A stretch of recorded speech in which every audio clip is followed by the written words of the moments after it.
반갑습니다. 조영기입니다. 2020년 2월 9일 이틀 후면 설 연휴가 시작됩니다. 아마 내일 오후부터는 주식을 하는 모든 사람들도 고향으로 한번 달려갈 것이고, 설이라는 것이 새로운 해를 맞이하는 겁니다. 그동안에 묵었던 감정들은 다 버리고 새로운 마음으로 2021년을 시작하는 새로운 각오의 시작점이 되기를 바라겠습니다. 2020년 2월 9일 시장은 오늘도 상승장으로 이끌고 있습니다. 이미 미국의 뉴욕 증시인 3대 지수 모두가 사상 최고치의 기록을 갈아치웠습니다.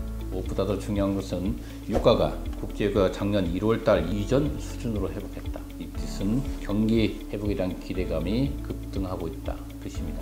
주식뿐만 아니라 그동안 코로나로 발목을 잡았던 상황들이 하나둘씩 풀리면서 다시금 경제에 시동을 걸고 있습니다. 주식은 3,000포인트 시대에 근접해 있고, 대한민국 주식도 이제 개인들이 주식에 대한 재테크 수단으로 바라보기 시작하였고, 주식은 앞으로도 지속적으로 새로운 신규 투자자들이 유입되면서 더욱 발전할 것으로 보고 있습니다.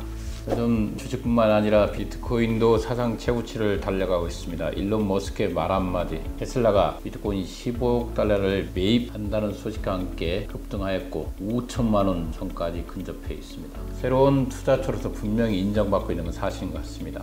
이 장외 주식도 그동안 거래소 코스닥 시장에 보이지 않았는데 2020년을 지나면서 새로운 투자처로 각광받으면서 제2의 비트코인만큼 상승할 가능성이 있다. 개인적으로 이렇게 보고 있습니다. 경기 회복은 여기저기서 시그널을 보내고 있습니다. 분명한 것은 주식시장은 좋아질 거라 이렇게 보고 있습니다. 설 지나서 지금보다 더 폭발력 있게 상승할 거라 예측하고 있고, 장외 주식 또한 그 상승폭을 확장할 거라 보고 있습니다. 요즘 시장이 현대자동차, 기아자동차로 휘청거리고 있습니다. 위기는 기회와 함께 옵니다. 그렇기 때문에 기아자동차라든가 현대자동차가 물린다면 편입에도 좋다, 이런 뜻을 보여드리겠습니다. 대부분 기업 간의 계약관계는 기싸움이라는 게 있습니다. 이런 기싸움이 시작됐다, 이렇게 보시면 될 것 같습니다. 전주 한 주간 가장 혼란스러웠던 것이 바로 SK바이오사이언스의 공모가 산정입니다.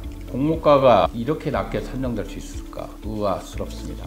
시장 가격을 전혀 무시하고 산정되는 공모가 산정 논란은 비단 장외 주식에 있는 주식뿐만 아니라 상장되어 있는 SK케미칼까지 영향을 미칠 걸로 보고 있습니다. SK바이오사이언스가 49,000원에서 65,000원 공모가 밴드를 발표했습니다. 요즘 공모가 밴드는 상회할 수 있습니다. 설령 7만원이 간다 하더라도 현재 장외 주식에 있는 가격을 가기 위해서는 3일 연속 상한가를 가야 됩니다. 그렇기 때문에 공모가 밴드가 발표된 어제 하루 만에 주식은 22만원까지 밀렸습니다. 공모가 산정 기준에서 분명히 7만원이 될지 7만 5천이 될지 6만 8천이 될지 아무도 확정을 썼습니다. 다만 기관들의 수요 예측이 요즘 늘고 있기 때문에 저는 개인적으로 기관 투자자들이 1000대 1이 넘어간다는 것은 이제 기관이 아니라 개인 자산가들의 게임이라고 말씀을 드렸습니다. 자문사라든가 자산운용사 설립이 턱이 좀 낮아졌습니다. 그러다 보니까 자산가들이 너나 없이 자문사라 자산운용사를 설립하면서 공모주시장에 뛰어들고 있고, 그것들이 기관들의 경쟁률로 표시됩니다. 그래서 기본적으로 수요 예측에서 현재 나와 있는 밴드가 65,000원을 상회할 거라고 보고 있습니다. 이런 공모가 기준 한 8만원 정도가 선정됐을 때는 지금 가격은 좋아 보입니다. 그런 이상하게 요즘 들어서 장외 주식이 좀 고가 논란에 좀 휩싸여 있습니다. 사실입니다. 개인적으로 25년을 장외 주식 하면서 이런 경우는 좀 처음 봅니다. 심사가 통과했을 때 1차 상승기로 오고, 심사가 통과했을 때 가장 큰 상승기로 옵니다. 그러나 도리어 심사가 통과되고 가장 많이 밀린 주식이 되어버렸습니다. SK바이오사이언스의 낮은 공모가는 시장의 찬물을 끼얹게 충분했고, 지금 현재 22만원을 지키기 버겁게 보이고 있습니다. 그러나 SK바이오사이언스가 상장 후 유통물량이 적기 때문에 최소한 SK바이오팜이 설립한 3일 연속 상한가는 근접할 수 있다. 그래도 현재 장외 주식은 높게 형성되어 있다, 이렇게 보고 있는 것 같습니다. 계속 간망세가 유지되면서 SK바이오사이언스 수요 예측일이 3월 4일과 5일, 공모 정약일이 3월 9일과 10일로 확정되면서 한 주간 가장 많이 밀리는 주식이 되었습니다. 시장은 이렇게 무섭습니다. 분명한 것은 앞서 말한 대로 심사 청구 단계에서 승인까지 이루어진 기업이 이렇게 밀리는 모습은 오랜만에 보는 것입니다. 그렇기 때문에 시장에 있는 장외 주식 가격이 높았다. 여타 SK바이오사이언스뿐만 아니라 다른 종목에도 적용될 것으로 보고 있습니다.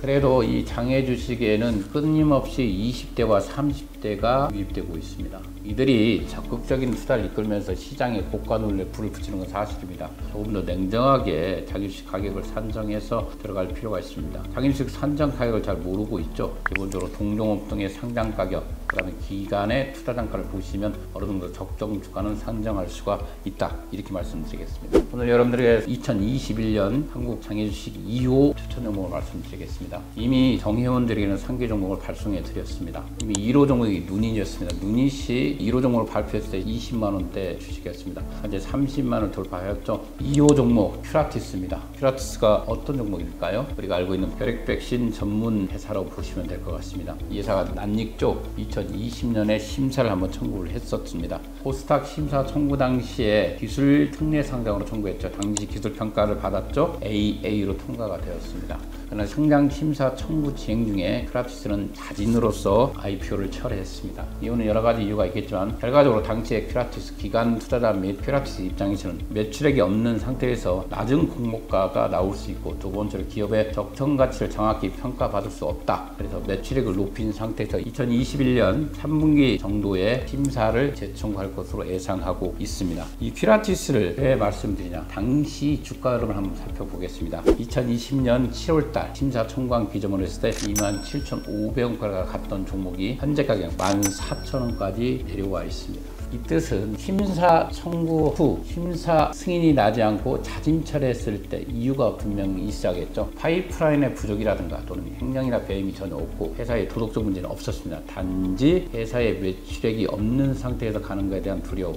적정 주가를 받기 위해서 자진 철회를 시켰고, 2021년에 다양한 파이프라인을 구축을 하면서 오송공장을 완공했죠. 재상장을 했을 때 2020년 7월달에 있을 27,000원 가격은 가볍게 넘어갈 것 같다, 이렇게 예상해 보고 있습니다. 이미 이런 것들은 2020년하고 2021년에 달라진 것을 봅니다. 주식은 상시적으로 볼 필요가 있습니다. 큐라티스가 상장 철회되는 원인을 말씀드렸고, 상장 철회된 이후에 회사의 발전은 어떻게 이루어지고 있는가? 당시에 오송공장을 착공식을 했죠. 준공이 완료돼서 오송공장에서 매출액이 일어날 것입니다. 두 번째로 큐라티스의 성장성 여부는 이미 국가의 적극적인 지원 사업이 됐습니다. 우리가 신종 간염병 백신 연구의 지정업체로서 바로 이 큐라티스를 선정했다는 거죠. 우리가 알고 있는 큐라티스는 결핵 백신 전문 회사로서 코로나 백신에 대해서도 자신하고 있답니다. 이 회사가 기본적으로 갖고 있는 기술력이 탄탄하죠. 파이프라인이 상당히 잘 구축되어 있고 잘 나와 있습니다. 특히 큐라티스는 변종에 적용 가능한 효능에 초점을 맞추고 일을 진행하고 있죠. 큐라티스가 백신 전문 기업으로 난다는 것, 2020년에도 있었지만 좀 더 체계적이고 좀 더 과학적으로 접근할 수가 있었습니다. 생체 면역 증강기 활용, 세계 최초 청소년 및 성인용 혈액 백신의 개발, 이미 여러분들이 익히 알고 있는 내용입니다. 그때보다 2021년들이 더 발전했다는 것이죠. 또한 다양한 제품의 포트폴리오를 구성했다는 것입니다. 세계 각국에서 러시아 백신에 대한 재조명들이 일어나고 있죠. 이미 효과가 90%를 넘어가고 있다. 국내도 러시아 백신이 들어올 가능성이 높고, 이 러시아 백신에 대해서 생산 기지를 갖추고 있는 회사가 그리 많지 않습니다. 그래서 개인적으로 조심스럽게 큐라티스도 예상을 해보고 있습니다. 요즘 주주동호회라든가 이런 데 말이 많습니다. 그러나 확정을 하지 마십시오. 분명한 것은 계약이 이루어졌을 때 이루어지는 거 아니겠습니까? 그러나 예상적으로 가능스럽다, 이렇게 말씀드리겠습니다. 왜 큐라티스를 다시 한번 여러분들에게 어게인에서 소개시키는 이유가 무엇일까요? 분명한 것은 27,000원대 가격이 현재 14,000원까지 내려와 있다. 그러나 그때보다 현재 회사 상태가 더 좋다, 이 점입니다. 큐라티스가 갖고 있는 기술은 IDRI로부터 혈액 백신 기술을 이전받았죠. 이전받은 이후에 이걸 가지고 전 세계 44개국에 독점 공급을 하고 독점적 사업을 진행할 수가 있습니다. 이미 기본적으로 큐라티스가 갖고 있는 혈액 백신에 대해서는 임상 2상이 진행 중에 있습니다. 검증된 안정성 및 혈액 백신 중에서 가장 상용화가 임박해 있는 회사가 바로 이 큐라티스라는 것입니다. 앞서 말한 대로 글로벌 백신 제품화 지원은 국가의 대상 지정으로서 선정된 기업입니다. 그만큼 식약처로부터 백신 개발에 대한 선제적 지원이 이루어지고 있는 회사다, 이렇게 보시면 될 것 같습니다. 이미 신약으로서 노벨상까지 노리는 바이오벤처 큐라티스라는 기사가 있습니다. 우리가 알고 있는 불주사 BCG죠. 그것은 생후 4개월 전에 맞았을 때 효과가 있고, 이것도 10년이 지속되지 않습니다. 청소년 또는 성인용의 결핵 백신은 없습니다. 세계 최초로 이 결핵 백신에 도전하는 큐라티스, 이 큐라티스의 성장력은 놀라울 뿐이라고 보고 있기 때문에 지금 가격은 상당히 매력적이다, 이렇게 보겠습니다. 간단하게 요약해서 말씀드리겠습니다. 20년에 기술적 특례 상장으로서 AA 획득을 했다. 기술력은 인정받았죠. 기간 누적 투자 금액이 400억이 넘어갔습니다. 그 후에 무상증대로 실시했죠. 올해도 유증할 가능성이 있죠. 최소한 13,800원에서 14,000원 사이에 기관들이 들어갈 확률이 높다. 이렇게 말씀드리겠습니다. 기본적으로 앞서 말한 이 회사의 가장 큰 장점은 청소년 및 성인용 백신 개발, 독보적인 기술력을 확보하고 있다. 이렇게 보시면 되겠고요. 의료품 개발을 위하여 구축한 생산 설비로 TDMD 대량 위탁 생산이죠. 시장까지 진출을 하였습니다. 파이프라인을 확대했죠. 신종 감염병 백신 연구 복지부로서 기술 개발 사업자 선정했다고 말씀드렸습니다. 충북 오송에 최첨단 바이오 플랜트 설비 공장이 완공됐습니다. 백신 및 주사제 제품 제조의 시설을 구축했다는 뜻이죠. 마지막으로 2020년에 기술 특례 상장 청구 시 가격이 27,000원에 있다. 현재 가격이 14,000원. 그러나 2020년보다 2021년이 현재 이 회사가 갖고 있는 기술력 모든 것이 앞서 있고 여건이 더 좋다. 이렇게 보시면 이 회사로 간단하게 요약해 말씀드리겠습니다. 주식이라는 것은 산수가 아니고 수학이 아닙니다. 주식은 바로 감각입니다. 개인적으로 장기주식에 있으면서 감각적으로 투자를 이끌어내고 있습니다. 당연히 그 회사의 재무적 펀더멘탈은 기본 바탕이 돼야겠죠. 이런 것들이 어울려지면서 여러분들에게 또 한국 장기주식 연구소가 선정한 제2호 추천 종목을 프라티스로 선정해 보았습니다. 즐거운 설 연휴 보내시기 바랍니다. 감사합니다.